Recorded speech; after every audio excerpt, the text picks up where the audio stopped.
Matapos ang mapaminsalang magnitude 7.8 na lindol na yumanig sa Region 12, mahalagang matiyak na hindi lamang mga gusali at infrastruktura ang mabibigyan ng agarang atensyon, kundi pati na rin ang kinabukasan ng mga estudyanteng naapektuhan ng sakuna. Kaya naman, isang positibong hakbang ang pagpapabilis ng Commission on Higher Education or CHED Region 12 sa pagkakaloob ng financial assistance sa mga mag-aaral na nangangailangan ng tulong. Hindi may kakailan na sa panahon ng kalamidad, maraming pamilya ang nawawalan ng kabuhayan at napipilitang unahin ang pang-araw-araw na pangangailangan kaysa sa edukasyon. Dahil dito, malaking ginhawa ang Tertiary Education Subsidy or TES para sa mga estudyanteng maaring nahaharap sa panganib na huminto sa pag-aaral dahil sa kakulangan ng pinansyal na kakayahan.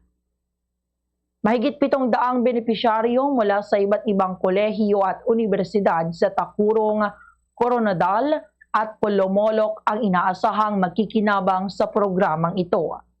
Ngunit, hindi dapat dito magtapos ang pagtugon ng pamahalaan. Kinakailangan ding tiyakin na mabilis na may babalik sa normal ang operasyon ng mga paaralan at magiging ligtas ang mga pasilidad para sa mga guro at estudyante. Mahalaga rin ang patuloy na inspeksyon ng CHED sa mga paaralang nagtamo ng pinsala, gaya ng Mindanao State University General Santos. Ang masusing pagsusuri sa kalagayan ng mga gusali ay makatutulong upang maiwasan ang mas malalaking trahedya at magsilbing gabay sa pagbibigay ng kinakailangang technical assistance at rehabilitasyon. Ang edukasyon ay hindi dapat maging isa pang biktima ng kalamidad. Sa panahon ng krisis, lalo itong dapat pangalagaan sapagkat ito ang susi sa pagbangon ng mga individual, pamilya at buong komunidad.